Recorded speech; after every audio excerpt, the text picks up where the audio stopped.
പ്രിയ സഹോദരരെ, കർത്താവായ യേശു ക്രിസ്തുവിൻ്റെ രണ്ടാം വരവെന്ന ചാനലിലേക്ക് ഒരിക്കൽ കൂടി നിങ്ങൾക്കെല്ലാവർക്കും സ്വാഗതം പറയാൻ കർത്താവായ ഈശോ എന്നെ അനുവദിച്ചതിനോർത്ത് ഈശോയ്ക്ക് നന്ദി പറഞ്ഞുകൊണ്ട് ആമേൻ. പ്രിയപ്പെട്ടവരെ, കഴിഞ്ഞ ഒരു ക്ലാസ്സിൽ 2 ദിവസം മുമ്പ് ഒരു ക്ലാസ് ഇട്ടിരുന്നു. കാലാവസ്ഥ മോശമായതുകൊണ്ട് ക്ലാസ് അല്പം ഇടയ്ക്ക് താമസിക്കുന്നുണ്ട്. എങ്കിലും കഴിഞ്ഞ ദിവസം ഇട്ട ക്ലാസ് വരുന്നു സ്റ്റാർ വാർ, നക്ഷത്രയുദ്ധം എന്ന് പറഞ്ഞുകൊണ്ട് ക്ലാസ് ഇട്ടിരുന്നു. പ്രിയപ്പെട്ടവരെ, അതിൻ്റെ വചനം അതെങ്ങനെയാണ് വരുന്നത്, എപ്പോഴാണ് അത് ലോകം അതിൻ്റെ അന്ത്യത്തിലേക്ക് വരുന്നതൊക്കെ ശാസ്ത്രീയമായിട്ട് വിശുദ്ധ ഗ്രന്ഥത്തിൽ എഴുതപ്പെട്ടിരിക്കുന്ന വചനത്തിൻ്റെ ക്ലാസ്സുകൾ നിങ്ങൾ കേട്ടു. അത് അതിൻ്റെ വിവിധ തലങ്ങൾ ഇനിയുണ്ട്, ഒത്തിരി പറയാനുണ്ടെങ്കിലും അത് നമുക്ക് പ്രധാനപ്പെട്ട കാര്യങ്ങൾ നിങ്ങൾ കേട്ടു. അങ്ങനെ ഞാൻ ഇന്ന് മറ്റൊരു വിഷയത്തെക്കുറിച്ച്, അതായത് ഈ വാർത്ത ഇന്നൊന്ന് ശ്രദ്ധിക്കണം, ഇന്ന് എന്നോട് വാർത്തയൊന്ന് ശ്രദ്ധിക്കണം എന്ന് പറഞ്ഞുകൊണ്ട് ഈശോയുടെ ഒരു ഉൾപ്രേരണ ഉണ്ടാവുകയും ഞാനിന്ന് വാർത്ത കുറച്ച് സമയം മുമ്പ് അല്പം കാര്യമായിട്ട് ശ്രദ്ധിക്കുകയും ചെയ്തു. അപ്പോൾ 2 കാര്യങ്ങളാണ് വാർത്തയിൽ നിന്ന് എനിക്ക് ഇന്ന് സന്ദേശമായിട്ട് കിട്ടിയത്. അതിലൊന്ന് സുംബ ഡാൻസ് എന്ന വിഷയത്തെക്കുറിച്ചായിരുന്നു. അത് എന്താണെന്ന് ഒക്കെ ഞാനിങ്ങനെ പഠിക്കുകയും ഒക്കെ ആലോചിക്കുകയൊക്കെ ചെയ്തു. മറ്റൊന്ന് എനിക്ക് കിട്ടിയത് ഈ വാർത്തകൾ കേട്ടപ്പോൾ ഏകദേശം ഒരു 4-5 മരണം, സ്ത്രീകളെ കൊന്നിരിക്കുന്ന, സ്ത്രീകൾ മരിച്ചിരിക്കുന്ന സംഭവമാണ് വാർത്തയിൽ കാണുന്നത്. അതെല്ലാം അതിൻ്റെ തലക്കെട്ടിങ് കാണുന്നത് വിവാഹം കഴിഞ്ഞു ഭർത്താവിൻ്റെ രതിവൈകൃതങ്ങൾ, ലൈംഗിക വൈകൃതങ്ങൾ കൊണ്ട് സ്ത്രീ മരിച്ചിരിക്കുന്നു, ഭാര്യ മരിച്ചിരിക്കുന്നു എന്നിങ്ങനെയാണ്. ഈ 2 വിഷയത്തെക്കുറിച്ചാണ് കർത്താവ് ഇന്ന് ഈ വാർത്തയിൽ നിന്ന് ശ്രദ്ധിക്കാൻ എന്നോട് പറഞ്ഞത്. അപ്പം ഞാൻ കഴിഞ്ഞ ദിവസം സ്റ്റാർ വാർ വരുന്നു എന്നതിൻ്റെ തൊട്ട് മുമ്പ് ഒരു സർപ്പാരാധനയെക്കുറിച്ച് സർപ്പാരാധന എന്ന് പറഞ്ഞുകൊണ്ട് ഞാൻ ക്ലാസ് ഇട്ടിരുന്നു. പ്രിയപ്പെട്ടവരെ, വെളിപാടിൻ്റെ പുസ്തകം 13-ാം അധ്യായം അതിൻ്റെ 4-ാം തിരുവചനത്തിലാണ് അതിൻ്റെ സംഭവങ്ങൾ കിടക്കുന്നത്. അതിപ്രകാരമാണെന്ന് ഞാൻ പറഞ്ഞിരുന്നു. അതിനെപ്പറ്റി ഒന്ന് സൂചിപ്പിച്ചിട്ട് നിങ്ങളുടെ ഒരു കാര്യം പറയാം. അതിന് വേണ്ടിയിട്ടാണ്. ഭൂമി മുഴുവൻ ആ മൃഗത്തെക്കുറിച്ച് ആശ്ചര്യപ്പെട്ടു. മൃഗത്തിന് അധികാരം നൽകിയതു നിമിത്തം അവർ സർപ്പത്തെ ആരാധിച്ചു. അവരിങ്ങനെ പറഞ്ഞുകൊണ്ട് മൃഗത്തെയും ആരാധിച്ചു. ഈ മൃഗത്തെപ്പോലെ ആരുണ്ട്? ഇതിനോട് പോരാടാൻ ആർക്ക് കഴിയും? വിശുദ്ധ ഗ്രന്ഥത്തിൽ അടിസ്ഥാനപ്പെട്ടിരിക്കുന്ന വചനമാണിത്. ഇത് ഈ മൃഗത്തിൻ്റെ ശക്തി നിമിത്തം, മൃഗത്തിൻ്റെ ഓർഡർ നിമിത്തം, മൃഗത്തിന് അധികാരം കിട്ടി ഈ ലോകത്ത് മൃഗം ഭരിക്കാൻ തുടങ്ങുന്ന ആ കാലഘട്ടം വരുമ്പോൾ ഇവിടെ സർപ്പാരാധന ഉണ്ടാകുമെന്നും, ആ സർപ്പാരാധന പറയുന്നത് വിവാഹം ഇല്ലാതെ തന്നെ വിവാഹത്തിൻ്റെ എല്ലാ ആസ്വാദനങ്ങളും നടത്തുന്നതിനും, വിവാഹം കഴിക്കാതെ തന്നെ കുഞ്ഞുങ്ങളെ ഉൽപ്പാദിപ്പിക്കുന്നതിനും, വിവാഹം കഴിക്കാതെ തന്നെ ലിവിങ് ടുഗദർ പോലെയോ മറ്റേതെങ്കിലുമൊക്കെ രീതിയിലോ ജീവിക്കാൻ വിവാഹമില്ലാതെ ഉള്ള എല്ലാ ആസ്വാദന സ്വാതന്ത്ര്യവും കൊടുത്തുകൊണ്ടുള്ള ഒരു മാർക്കറ്റിംഗ് സംവിധാനം, ഒരു സംവിധാനം, സാമൂഹിക സംവിധാനം, ഒരു രാഷ്ട്രീയ സംവിധാനം ഭൂമിയിൽ വരുമെന്നും, അത് വരുമ്പോൾ ഈ സർപ്പ ആരാധനയുടെ വിവിധ മുഖങ്ങൾ ലോകത്ത് വരുമെന്നും ഞാൻ പറഞ്ഞുകൊണ്ട് ക്ലാസ് ഇട്ടിരുന്നു. എന്നാൽ പ്രിയപ്പെട്ടവരെ, ഇന്ന് ഈ സുംബ ഡാൻസ് എന്ന വചനം അല്ലെങ്കിൽ ആ ഒരു ക്ലാസ് കേട്ടപ്പോൾ ദൈവത്തിൻ്റെ പരിശുദ്ധാത്മാവ് എന്നോട് മെസ്സേജ് രൂപത്തിൽ സംസാരിച്ചത് ഇങ്ങനെയാണ്: ഇതാ വരുന്നു. ഇപ്പോൾ ഇതിൻ്റെ ഒരു സ്റ്റെപ്പ് കുറച്ചുകൂടെ മുന്നോട്ട് പോയി കഴിയുമ്പോൾ ഒരു 4 മാസമോ 6 മാസമോ ഒക്കെ കഴിയുമ്പോൾ പുതിയൊരു സംവിധാനം വരും. അതായത് സ്കൂൾ കുട്ടികൾ ഗ്രൗണ്ടിൽ ഇറങ്ങി നിന്ന് 1 മിനിറ്റ് സമയം സ്ത്രീയും ആൺകുട്ടിയും പെൺകുട്ടിയും പരസ്പരം ചുംബിക്കുക. 1 മിനിറ്റ് കെട്ടിപ്പിടിച്ച് ചുംബിക്കുന്ന രംഗം. അതങ്ങനെ വന്നു. അത് വലിയ തരംഗങ്ങളായി, വലിയ പ്രശ്നങ്ങളായി. അല്ലെങ്കിൽ കുറേ പേര് എതിർത്തു, കുറേ പേര് അനുകൂലിച്ചു. അത് വിവാഹത്തിന് നല്ലതാണ്, അത് വിവാഹത്തിന് മുമ്പാകുമ്പോൾ പേടി തീരും, കുട്ടികളുടെ പേടി മാറും, ഇത് സ്നേഹത്തിന് വേണ്ടിയിട്ടാണ്, അല്ലാതെ ലൈംഗിക ബന്ധത്തിന് വേണ്ടിയിട്ടല്ല, അതുകൊണ്ടൊന്നും പ്രശ്നങ്ങളില്ല, യാതൊരുവിധ പ്രശ്നങ്ങളുമില്ല. സ്കൂൾ ഗ്രൗണ്ടിൽ അസംബ്ലിയൊക്കെ കഴിഞ്ഞ് കഴിയുമ്പം ആൺകുട്ടികളും പെൺകുട്ടികളും 1 മിനിറ്റ് സമയം പരസ്പരം ചുംബിച്ച് നിൽക്കുക. അത് ഏറ്റവും നല്ലതാണ്, ആരോഗ്യത്തിന് നല്ലതാണ്, കണ്ണിൻ്റെ കാഴ്ച കിട്ടും, ചെവിക്ക് കൂടുതൽ കിട്ടും, പല്ലിൻ്റെ രോഗങ്ങളൊക്കെ മാറിക്കിട്ടും, പല്ലിൻ്റെ പോഷകാഹാരം വർദ്ധിക്കും, ശരീരത്തിൻ്റെ രക്തയോട്ടം കൂടും, അങ്ങനെ ഒത്തിരി ഗുണം കിട്ടും എന്നെല്ലാം പറഞ്ഞുകൊണ്ട് മീഡിയകളും ജനങ്ങളും ഇതിനെക്കുറിച്ച് പറഞ്ഞുകൊണ്ട് കുറേ പേര് നന്നായിട്ട് പറയും, കുറേ പേര് ചീത്തയായിട്ട് പറയും. അത് മോശമാണ്, ആൺകുട്ടികളും പെൺകുട്ടികളും അങ്ങനെ 1 മിനിറ്റ് ചുംബിച്ച് നിന്നാൽ അവർക്ക് വേറെ വികാരങ്ങളുണ്ടാവും, അത് പ്രശ്നമാണ്, അവിടെ വേറെ പ്രശ്നമാണ്, അത് കുറേ പേര് വാദിക്കും. അല്ലാതെ അങ്ങനെയല്ല, അവിടെ ഭയവും പേടിയും ഭക്തി പ്രശ്നങ്ങളും മാറും, അവരുടെ ലജ്ജ മാറിക്കിട്ടും, അവർ പുരുഷന്മാരെ അറിയും, സ്ത്രീകളെ അവർ ബഹുമാനിക്കുക. അതിന് വേണ്ടിയിട്ടാണ് 1 മിനിറ്റ് ചുംബനം എല്ലാ അസംബ്ലി ദിവസം, എല്ലാ തിങ്കളാഴ്ചയോ അല്ലെങ്കിൽ ദിവസങ്ങളിൽ ഏതെങ്കിലും സ്കൂൾ ഗ്രൗണ്ടിൽ നടത്തണമെന്നുള്ള രീതിയിൽ വരും. ഇങ്ങനെ ഒരു സ്റ്റെപ്പ് വരും.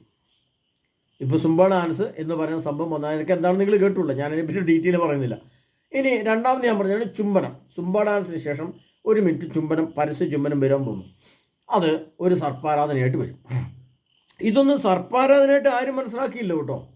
അതാണ് ഇതിൻ്റെ ഏറ്റവും വലിയ രസം.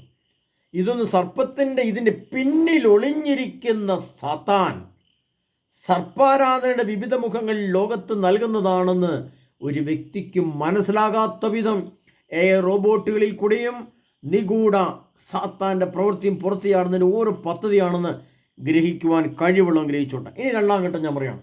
ഇനി രണ്ടാം ഘട്ടം കോളേജിലൊക്കെ എത്തിക്കഴിഞ്ഞാൽ ഒരു ദിവസം അവർ പറയുകയാണ്, കോളേജിലും സ്കൂളിലും UP സ്കൂൾ മുതൽ പുതിയ പരിശീലനം കൊടുക്കാൻ പോകുന്നൊരു ഭാഗം വരാൻ പോവാണ്. ഇതൊക്കെ സർപ്പാദനയുടെ കാലത്ത് വരും. അത് മുന്നേ കൂട്ടി ഞാൻ പ്രവചിച്ച് പറയുകയാണ്.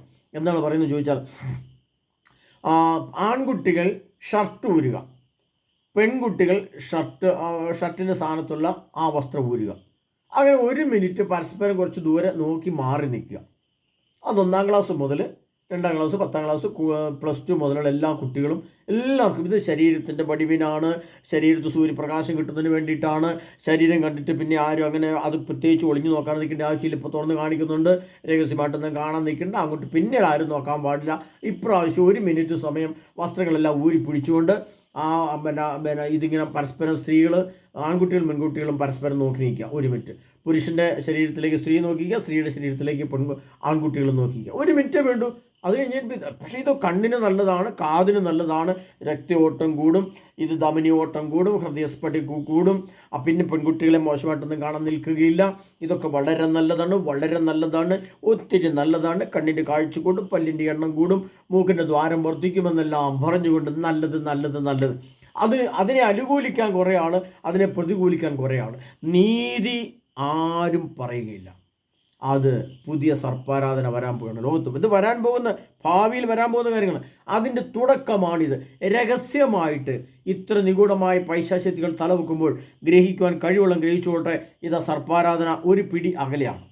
ഇതാ വെളിപാട് നമ്മൾ വായിക്കണം. വെളിപാട് 13:1 മുതലൊക്കെ വായിച്ചു. അതിനകത്ത് 13-18 വരെ ഇതിൻ്റെ കാര്യങ്ങളാണ് പറഞ്ഞത്. പ്രിയപ്പെട്ടവരെ, അതങ്ങനെ പിന്നെ പറയുകയാണ്. അതങ്ങനെ ഒരു കാലം കഴിഞ്ഞു, അല്ലെങ്കിൽ 1 വർഷം അങ്ങനെ കഴിഞ്ഞു. അത് കെട്ടടങ്ങി, ആ സംഭവങ്ങളൊക്കെ കെട്ടടങ്ങി. അത് നന്മയും തിന്മയൊക്കെ ജനം ഒന്ന് വിലയിരുത്തി കഴിഞ്ഞപ്പോൾ പറയുകയാണ്, പരസ്യമായിട്ട് പിന്നെ പറയും അടുത്ത സർപ്പാരാധന പറയുന്നത് എല്ലാ സ്കൂൾ കുട്ടികൾക്കും കോളേജിലും 1 ദിവസം മാത്രം ആണുങ്ങളും പെണ്ണുങ്ങളും ഒരുമിച്ച് കിടക്കാനുള്ളൊരു അവസരം തരുന്നുണ്ട്. പക്ഷേ അങ്ങനെ ഒന്നും ചെയ്തേക്കില്ല കേട്ടോ, ഇങ്ങനെ ചെയ്തേക്കില്ല, ഇങ്ങനെ പ്രിയ സഹോദരരെ, ഈ ലോകത്ത് സാത്താൻ തലപൊക്കുന്നത് ഏതെല്ലാം വിധത്തിലും രൂപത്തിലുമാണെന്ന് നമ്മുടെ ബുദ്ധിക്ക് ചിന്തിച്ച പിടുത്തം കിട്ടില്ല.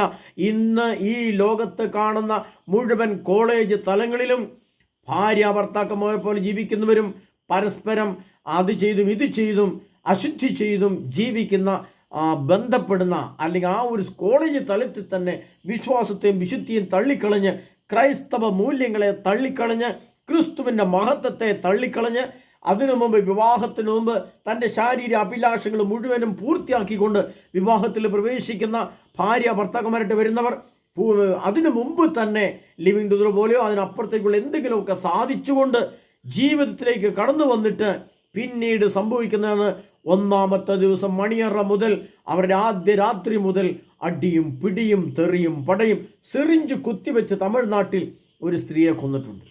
ആരാണ് ഇതിൻ്റെ പിന്നിൽ പ്രവർത്തിക്കുന്നത്? പ്രിയ സഹോദരങ്ങളെ, ഇതാണ് സർപ്പാരാധന. ഒളിഞ്ഞു നിൽക്കുന്ന സർപ്പാരാധനയാണ്. ഇനി ഇതിൻ്റെ പരസ്യ ആരാധനകൾ വരും. അത് വ്യക്തമായിട്ട് സർവശക്തനായ ദൈവം വെളിപാട് ഗ്രന്ഥത്തിലൂടെ എഴുതി വെച്ചിരിക്കണം. പക്ഷേ നമുക്കൊന്നും അങ്ങനെ പെട്ടെന്ന് പിടുത്തം കിട്ടില്ല. തലയ്ക്കകത്ത് നമുക്കൊന്നും ഫീഡ് ചെയ്യില്ല. ഇതെന്താണ്, ദൈവം എന്താണ് അർത്ഥമാക്കുന്നത് എന്ന് മനസ്സിലായില്ല.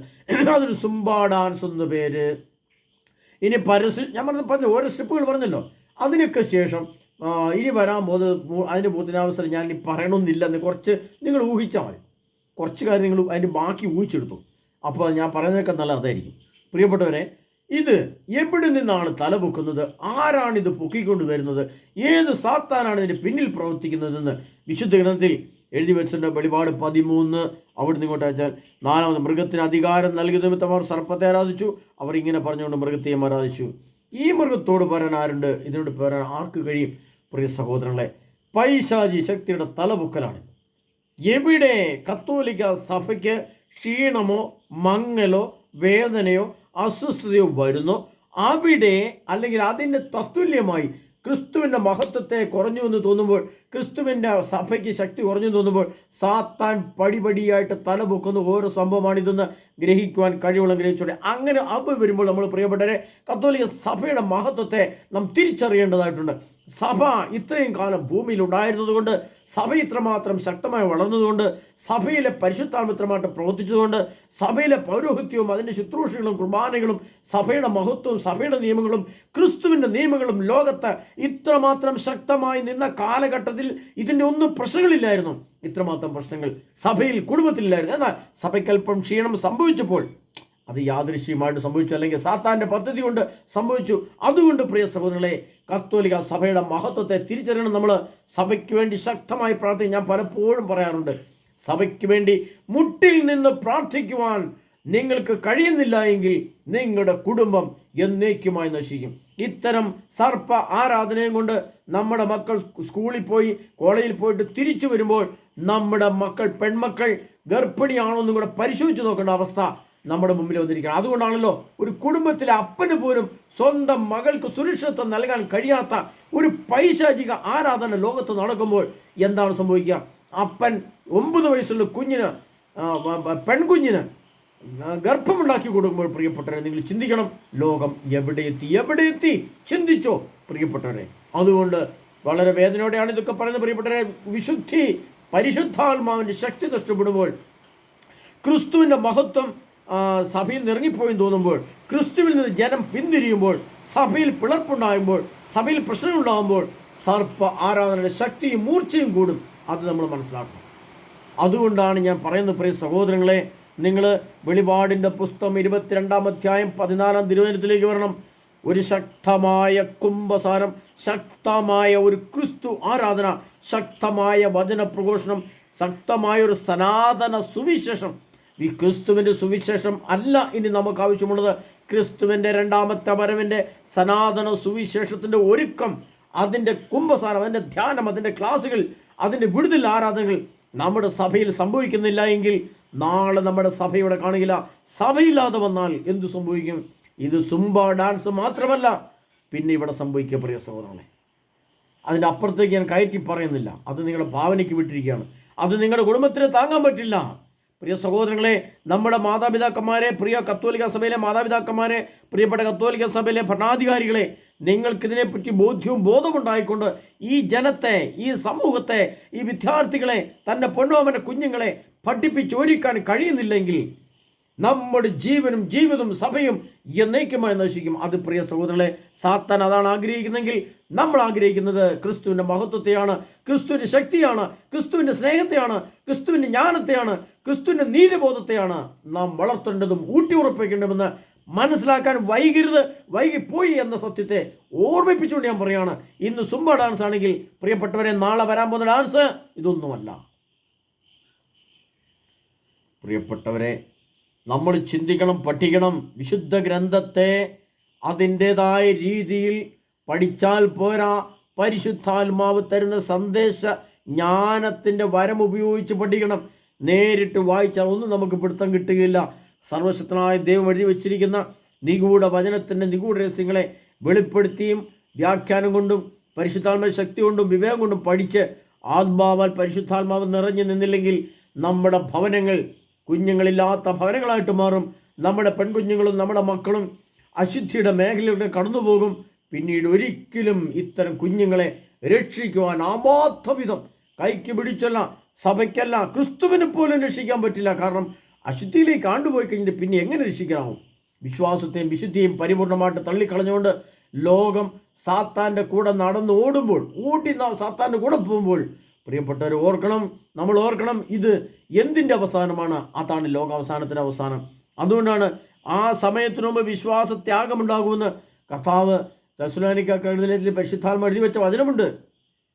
പ്രിയപ്പെട്ടവർ, അതിന് സംഭവമാണ് വിശ്വാസവും വിശുദ്ധിയും സ്നേഹവും സഹനവും വിവേകവും നീതിബോധവും നമ്മളിൽ നിന്ന് പടിയിറങ്ങിപ്പോകുമ്പോൾ നമ്മുടെ ഭവനത്തിലേക്ക് പിന്നെ കയറുന്നത് അശുദ്ധിയും മ്ലേച്ഛതയും ക്രൂരതയും വഞ്ചനയും വിദ്വേഷവും കോപവുമാണ്. അതാണ് സാത്താൻ ഇഷ്ടപ്പെടുന്നത്, അതാണ് നമ്മളിലേക്ക് തള്ളിവിടുന്നത്. അതിനെ പ്രിയ സഹോദരങ്ങളെ, കർത്താവായ യേശു ക്രിസ്തുവിൻ്റെ വരവിൻ്റെ അത്യാസന്ന ഘട്ടത്തിലേക്ക് നെത്തി നമ്മൾ നിൽക്കുകയാണ്. ആത്മഹത്യനും നമുക്ക് സഹിക്കാൻ പറ്റാത്ത വിധം സഭയിൽ പ്രശ്നങ്ങൾ, കുടുംബത്തിൽ പ്രശ്നങ്ങൾ, സമൂഹത്തിൽ പ്രശ്നങ്ങൾ, രാഷ്ട്രങ്ങൾ തമ്മിൽ പ്രശ്നങ്ങൾ, യുദ്ധങ്ങൾ, അതെല്ലാം അതിൻ്റെ മൂർധന്യാവസ്ഥയ്ക്ക് പ്രവേശിക്കാൻ കാലം അടുത്തു വരുമ്പോൾ പ്രാർത്ഥനയുടെ കുറവ്, കൃത്യസമയത്തുള്ള പ്രാർത്ഥന, സന്ധ്യാപ്രാർത്ഥന, പ്രഭാത പ്രാർത്ഥന, വിശുദ്ധ ബലിയിലുള്ള പങ്കാളിത്തം, വിശുദ്ധ ബലിയോടുള്ള സ്നേഹം, വിശുദ്ധ ബലിയിൽ നിന്ന് അകന്നു പോകുന്ന അവസ്ഥയുണ്ടെങ്കിൽ തിരിച്ച് വിശുദ്ധ ബലിയിലേക്ക് വരുന്ന അവസ്ഥ, കുംഭസാരിക്കാതെ കുർബാന സ്വീകരിക്കുന്ന അവസ്ഥയൊക്കെ കാണുന്നുണ്ട് പലയിടത്തും. അതൊക്കെ തെറ്റാണ് പ്രിയപ്പെട്ടവരെ. ശക്തമായ കുംഭസാരം നമ്മൾ ഇന്ന് കാണുന്ന രീതിയിലുള്ള കുംഭസാരം ഒന്നുമല്ല. അതിനപ്പുറത്തേക്കും കുംഭസാരത്തിൻ്റെ ചില തലങ്ങൾ കൂടി പ്രവേശിക്കണം. അതൊക്കെ നിങ്ങൾ എളിദാസിൻ്റെ ക്ലാസ്സിൽ വന്നാൽ ധ്യാനത്തിൽ കൂടെ നിങ്ങൾ പറഞ്ഞുതരാം. പ്രിയപ്പെട്ടവരെ, നമ്മൾ ഒരു ധ്യാന ടീമിനെ ഒരുക്കിക്കൊണ്ടിരിക്കുകയാണ്. വളരെ ശക്തമായൊരു ധ്യാന ടീമിനെ ദൈവത്തിൻ്റെ കൃപയാൽ ഒരുക്കിക്കൊണ്ടിരിക്കുകയാണ്. നമ്മുടെ ധ്യാനങ്ങൾ ഇപ്പോൾ മഴക്കാലം വന്നുകൊണ്ട് റെഡ് സിഗ്നലും ഓറഞ്ച് സിഗ്നലും ഒക്കെ കേരളത്തിൽ വന്നപ്പോൾ യാത്രയ്ക്ക് തടസ്സങ്ങൾ നേരിട്ടതുകൊണ്ട് താൽക്കാലികമായിട്ട് ധ്യാന ക്ലാസ്സുകൾ നിർത്തിവെച്ചെങ്കിൽ ഇത് നമ്മൾ അല്പസമയം കൂടെ മുന്നോട്ട് പോയെന്നാൽ നമ്മുടെ യേശുവിൻ്റെ രണ്ടാം വരവിൻ്റെ ഒരുക്ക ധ്യാന ക്ലാസ്സുകൾ നമ്മൾ പൂർവാധി ശക്തിയോടെ തുടങ്ങും. അപ്പോൾ കത്തോലിക്ക സഭയിൽ കുടുംബത്തിൽ ഇടവയിൽ വലിയ അത്ഭുതങ്ങളും അടയാളങ്ങളും സംഭവിക്കും. വലിയ വിശ്വാസത്തിൻ്റെ ശക്തി, വിശുദ്ധിയുടെ ശക്തി, ജ്ഞാനത്തിൻ്റെ ശക്തി, വലിയ ആത്മീയ നിറവ് ഒരിക്കൽ കൂടി കർത്താവ് നമുക്ക് തരും. അതിനപ്പുറം സഹോദരങ്ങളെ കരുതിയിരിക്കണം. സാത്താൻ്റെ ആത്മാവ് എങ്ങനെയാണ് പ്രവർത്തിക്കുന്നത്, ഏതെല്ലാം പൈശാചിത്യങ്ങൾ സഭയ്ക്കെതിരെ, ഏതെല്ലാം പൈശാചിത്യങ്ങൾ കുടുംബജീവിതത്തിനെതിരെ, ഏതെല്ലാം പിശാചിൻ്റെ ശക്തികൾ വിവാഹത്തിനെതിരെ, ഏതെല്ലാം ദുഷ്ടാത്മശക്തികൾ വിശുദ്ധ ഗ്രന്ഥത്തിനെതിരെ, ക്രിസ്തുവിനെതിരെ വരുന്നുണ്ടെന്ന് നമ്മൾ അറിഞ്ഞിരിക്കണം. അതിൻ്റെ ഓരോ കാലഘട്ടത്തിലും ഓരോ സ്റ്റെപ്പ് വരും. ഇപ്പോൾ നമുക്കറിയാം റോബോട്ടിൻ്റെ കാലഘട്ടങ്ങളാണ്.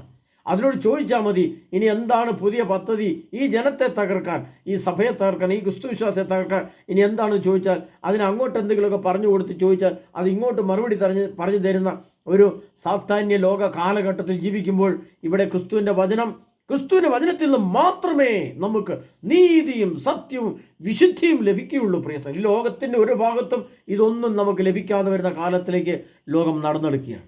അതുകൊണ്ട് സർവശക്തനായ യേശു ക്രിസ്തുവിൻ്റെ വചനത്തിൽ അടിയുറയ്ക്കണം.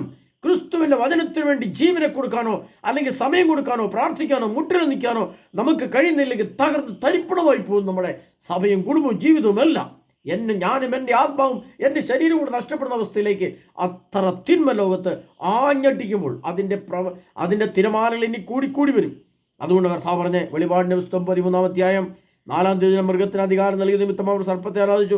അവർ ഇങ്ങനെ പറഞ്ഞുകൊണ്ട് മൃഗത്തെയും ആരാധിച്ചു. അങ്ങനെ അതൊരു വലിയ പൈശാചിക കൂട്ടുകെട്ടാണ്. മൃഗത്തിൻ്റെ ആരാധനയും മൃഗത്തിൻ്റെ സ്വാധീനവും, സർപ്പാരാധനയും സർപ്പത്തിൻ്റെ സ്വാധീനവും. ഇന്ന് നമുക്കറിയാം, ഞാൻ പറയാതെ തന്നെ അറിയാം, ഇത്രമാത്രം സ്ത്രീകൾ കൊല്ലപ്പെടുന്ന ഒരു പശ്ചാത്തലം 2, 3, 4 വർഷങ്ങൾ കൊണ്ട് കേരളത്തിൽ കത്തോലിക്കരായിട്ടും ക്രിസ്ത്യാനികളായിട്ടും ഹൈന്ദവ സമുദായത്തിൽപ്പെട്ടവരായിട്ടും മറ്റു വിജാതീയ ആൾക്കാരും ഒക്കെ എത്രയോ സ്ത്രീകളാണ് കൊല്ലപ്പെടുന്നത്. ഭർത്താവിൻ്റെ രതിവൈകൃതങ്ങൾ, ഭർത്താവിൻ്റെ മോശമായ പ്രവൃത്തികൾ, അല്ലെങ്കിൽ ചില സ്ത്രീകളുടെ അസ്വസ്ഥതകൾ, ഇതെല്ലാം എവിടെ നിന്നാണ് കയറി വരുന്നത്? ഈ സാത്താൻ ആരാധന, സാത്താൻ പൂജയിൽ നിന്ന്, സാത്താൻ്റെ ചിന്തയിൽ നിന്ന്, അശുദ്ധിയിൽ നിന്ന്. വിശുദ്ധ ഗ്രന്ഥത്തിലെ സർവശക്തനായ ദൈവം തന്ന പ്രമാണങ്ങൾക്ക് വിരുദ്ധമായി ഒരു വ്യക്തിയോ കുടുംബമോ അല്ലെങ്കിൽ ഒരു വിഭാഗമോ പ്രവർത്തിച്ചാൽ അവിടെ സംഭവിക്കുന്നതാണ് പൈശാചികാരാധന. പ്രിയപ്പെട്ടവർ, ഇതിൻ്റെയൊക്കെ തിക്തഫലങ്ങൾ സമൂഹത്തിന്, കുടുംബത്തിന്, സഭയ്ക്ക് വലിയ നാശവും നഷ്ടവും പ്രശ്നങ്ങളും ഉണ്ടാക്കിത്തരും. അതിനാൽ പ്രിയപ്പെട്ടവരെ, കർത്താവായ യേശു ക്രിസ്തുവിനോട് ചേർന്ന് നിൽക്കാൻ ഈ ധ്യാനങ്ങളും ധ്യാന സെൻ്ററുകളും നമ്മൾ പ്രത്യേകം ഉപയോഗിക്കണം. അതിനായിട്ട് കർത്താവിൻ്റെ സനാതന സുവിശേഷം തരുന്ന സെൻ്ററുകളെ നിങ്ങൾ തേടി കണ്ടെത്തണം. പ്രിയപ്പെട്ടവരെ, സനാതന സുവിശേഷം എളിദാസിൽ നിങ്ങൾക്ക് കിട്ടും. എന്താണ് സനാതന സുവിശേഷമെന്ന് പലർക്കും അറിയത്തില്ല. സനാതന സുവിശേഷത്തിൻ്റെ ചെറിയ ഭാഗം എളിദാസിൻ്റെ വീഡിയോയിൽ കിടപ്പുണ്ട്. എങ്കിലും സനാതന സുവിശേഷത്തെ കുറച്ച് ക്ലാസ്സും കൂടെ നിങ്ങൾക്ക് ധ്യാനങ്ങളിൽ തരാൻ വേണ്ടി ഞാൻ ആഗ്രഹിക്കുന്നു. അതിനാൽ പ്രിയപ്പെട്ടവരെ, നമുക്ക് നമ്മുടെ ധ്യാനങ്ങൾ തുടങ്ങണം, ശക്തിയോടെ തുടങ്ങണം. യേശുവിൻ്റെ വരവിനായിട്ട് നമുക്ക് ഒരുങ്ങണം. അതുകൊണ്ട് കർത്താവിൻ്റെ ഈ വചനത്തിൽ ആഴപ്പെടാൻ, ക്രിസ്തുവിൻ്റെ വചനത്തിൻ്റെ 3 തലം മനസ്സിലാക്കാൻ, സ്വർഗതലം, സഭാതലം, പ്രാപഞ്ചിക തലം, 3 തലം നമ്മളൊരു ക്രിസ്തുവിൻ്റെ വചനത്തെക്കുറിച്ച് പഠിക്കേണ്ടതായിട്ടുണ്ട്. പ്രത്യേകിച്ചും വെളിപാട് ഗ്രന്ഥത്തെ ആസ്പദമാക്കി സുവിശേഷത്തിൽ നിന്ന് കിട്ടുന്നതിനേക്കാൾ ശക്തമായ മറ്റൊരു തലത്തിൻ്റെ അറിവും ജ്ഞാനവും നമുക്ക് വെളിപാട് ഗ്രന്ഥത്തിൽ ലഭിക്കും. അത് കിട്ടണം, നമ്മൾ നേടണം, ആർജിക്കണം. അത് നമ്മൾ ഹൃദയത്തിൽ കരസ്ഥമാക്കിയില്ലെങ്കിൽ സാത്താൻ നമ്മളോട് തന്നെ പടവെട്ടും. എൻ്റെ ഹൃദയത്തിലിരുന്ന് സാത്താൻ എന്നോട് തന്നെ പടവെട്ടും. ഇതിൻ്റെ ഒന്നും ആവശ്യമില്ല. ഈ ക്രിസ്തുവിൻ്റെ വചനത്തിൻ്റെയോ ക്രിസ്തുവിൻ്റെ മഹത്വത്തിൻ്റെ ആവശ്യം നമുക്കില്ല. ഈ കുദാശികളുടെ ആവശ്യം നമുക്കില്ല. ഈ സഭയുടെ ആവശ്യം നമുക്കില്ല. ഇതൊക്കെ ഒരു പോഷ്കാണ്, ആവശ്യമില്ലാത്ത തലങ്ങളാണ്, ഇതൊന്നുമില്ലാതെ തന്നെ എനിക്ക് നിത്യയിലെത്താമെന്ന് സ്വർഗ്ഗത്തിലെത്താമെന്ന് വിശ്വസിക്കുന്നു എന്ന് പറഞ്ഞ് സാത്താൻ നമ്മളോട് സംസാരിക്കുമ്പോൾ നമുക്ക് നമ്മുടെ ക്രിസ്തുവിശ്വാസം ചോർന്നു പോകും, നഷ്ടപ്പെട്ടു പോകും. അങ്ങനെ ക്രിസ്തുവിശ്വാസം നഷ്ടപ്പെട്ടു കഴിയുമ്പോഴാണ് സാത്താൻ നമ്മളെ വലിച്ച് നിത്യ പാതാളത്തിലേക്ക് വലിച്ച് താഴ്ത്തും. നമ്മൾ അറിയില്ല പ്രിയപ്പെട്ടവരെ, നമ്മൾ ഇന്ന് ദൈവത്തിൻ്റെ ചൈതന്യം ഇറങ്ങിപ്പോ നമ്മൾ അറിയില്ല. അതിനാൽ സൂക്ഷ്മതയോടെ, ശ്രദ്ധയോടെ, സസൂക്ഷ്മം, പരമശ്രദ്ധയോടെ, അതായത് സർപ്പത്തിൻ്റെ വിവേകം. നമുക്കറിയാം, ഒരു സർപ്പം തല ഉയർത്തി നിന്നാൽ അതിൻ്റെ ശ്രദ്ധ എത്ര സൂക്ഷ്മമായിട്ടാണ് പരിസരം പഠിക്കുന്നത്. എന്ന് പറഞ്ഞതുപോലെ നമ്മൾ ഒരു സർപ്പത്തിൻ്റെ വിവേകത്തെ പോലെ, ഒരു സർപ്പം തലയുയർത്തി നിൽക്കുന്നത് പോലെ ഈ ലോകത്തെ നമ്മൾ നോക്കിക്കാണണം. എൻ്റെ ശിരസ്, എൻ്റെ ബുദ്ധി, മനസ്സ്, ജ്ഞാനം, കണ്ണ്, കാത് മുഴുവനും ഈ സമൂഹത്തിൽ ഉണ്ടാകുന്ന എല്ലാ സർപ്പാദിനെക്കുറിച്ചും പൈശക്തികളെക്കുറിച്ചും ദുഷ്ടാത്മാക്കളുടെ പ്രവർത്തനത്തെക്കുറിച്ചും ബോധവാന്മാരാകണം, നമ്മൾ പഠിക്കണം നമ്മൾ പ്രിയപ്പെട്ടവരെ. അല്ലെങ്കിൽ നമ്മുടെ ഭവനം തകർന്നു പോകും, നമ്മുടെ മക്കൾ ആത്മഹത്യ നമ്മൾ കാണേണ്ടി വരും. പ്രായം തികയാത്ത പെൺകുഞ്ഞുങ്ങൾ പ്രസവിക്കുന്നത് കേരളം കണ്ടു കഴിഞ്ഞു പ്രിയപ്പെട്ടവരെ. അത്ര ദുരന്തങ്ങളിലേക്ക് ലോകം കടന്നു പോവുകയാണ്. ഇതിൻ്റെ ശക്തി കൂടിക്കൂടി വരും. അതിനാൽ ക്രിസ്തു ആരാധന, ക്രിസ്തുവിൻ്റെ വിശുദ്ധ ബലി, ക്രിസ്തുവിൻ്റെ സഭ, ക്രിസ്തുവിൻ്റെ മഹത്വം, ക്രിസ്തുവിൻ്റെ പ്രമാണങ്ങൾ, യേശു ക്രിസ്തുവിനോട് ഐക്യപ്പെട്ടുള്ള വിശുദ്ധ ജീവിതം, അത് നമ്മൾ ആഗ്രഹിക്കുകയും പ്രാപിക്കുകയും ചെയ്യണം. ഇല്ലെങ്കിൽ നാളെ നമ്മുടെ ജോലി നഷ്ടപ്പെടും, നാളെ നമ്മുടെ വിവാഹബന്ധം തകരും, നാളെ നമ്മുടെ കുടുംബ ബന്ധങ്ങൾ തകർന്നു പോകും, നാം ഒറ്റപ്പെടും. അപ്പോൾ നമ്മൾ നിരാശയിൽ ദുഃഖത്തിലേക്ക് പോകും. അപ്പോൾ നമ്മൾ ആത്മഹത്യ എന്ന് പറഞ്ഞുകൊണ്ട് ഓടുന്നത്, അതാണ് സാത്താൻ ആഗ്രഹിക്കുന്നത്. പക്ഷേ യേശു ക്രിസ്തു ആഗ്രഹിക്കുന്നത് അതല്ല. യേശു ക്രിസ്തു സ്നേഹവും സന്തോഷവും സമാധാനവും ഐശ്വര്യവും പുരോഗതിയും സമൃദ്ധിയും സമ്പൽ സമൃദ്ധിയും തന്ന് നിന്റെ മനസ്സും ശരീരവും ആത്മാവും സന്തോഷത്തിൽ ആനന്ദത്തിൽ ആറാടി ഈ ലോകത്ത് ജീവിച്ച് അതിനുശേഷം നിത്യമഹത്വത്തിലേക്ക് പ്രവേശിക്കാൻ വേണ്ടി കർത്താവ് ഒരുക്കി വെച്ച സംവിധാനമാണ് ഭൂമിയിലെ ജീവിതം. അത് തിരിച്ചറിയണം പ്രിയപ്പെട്ടവരെ. നഷ്ടപ്പെട്ടു പോകരുത് എൻ്റെ ആത്മാവ്. ഹല്ലേലൂയ, യേശുവേ സ്തോത്രം. സൂക്ഷ്മതയോടെ ജീവിക്കണം മക്കളെ, പ്രിയ സഹോദരനെ. അതുകൊണ്ട് നമുക്ക് കിട്ടുന്ന ഓരോ വാർത്തകളെക്കുറിച്ചും നമ്മൾ ബോധവാന്മാരാകണം. സസൂക്ഷ്മം ശ്രദ്ധിക്കണം പ്രിയപ്പെട്ടവരെ. സമൂഹത്തിലുണ്ടാകുന്ന ഓരോ ചലനത്തെയും നമ്മൾ പഠിക്കണം. ഹല്ലേലൂയ, യേശുവേ സ്തോത്രം, യേശുവേ നന്ദി, യേശു ആരാധന. അതിനാൽ പ്രിയ സഹോദരങ്ങളെ, കർത്താവായ യേശു ക്രിസ്തുവിൻ്റെ തിരുവചനം എൻ്റെ ഹൃദയത്തെ വിശുദ്ധീകരിക്കുമാറാകട്ടെ. കർത്താവിൻ്റെ പരിശുദ്ധാത്മാവിൻ്റെ അഗ്നി എൻ്റെ മേൽ നിറഞ്ഞു നിൽക്കട്ടെ. കർത്താവിൻ്റെ പരിശുദ്ധാത്മാവിൻ്റെ ആത്മജ്ഞാനം എന്നെ നയിക്കുമാറാകട്ടെ. കർത്താവിൻ്റെ പരിശുദ്ധാത്മാവിൻ്റെ ശക്തി എൻ്റെ ഹൃദയത്തിലുണ്ടെങ്കിൽ പൈശക്തികളെ ബന്ധിക്കാനും ബഹിഷ്കരിക്കാനും തള്ളിക്കളയാനും സാധിക്കുമാറാകട്ടെ. നമ്മുടെ വരും തലമുറ, നമ്മുടെ വരും തലമുറയാകുന്ന കുഞ്ഞുങ്ങളുടെ വിദ്യാഭ്യാസ സെൻ്ററുകളിൽ നടക്കുന്ന എല്ലാ അശുദ്ധ സംഭാഷണങ്ങളും എല്ലാം എന്നേക്കും അവസാനിക്കുമാറാകട്ടെ. അതിനെ കർത്താവിൻ്റെ ആത്മാവ് സമൂഹത്തിൽ, ലോകത്തിൽ, രാഷ്ട്രത്തിൽ പ്രവർത്തിക്കുമാറാകട്ടെ. യേശുവേ സ്തോത്രം. ഹല്ലേലൂയ. ആമേൻ.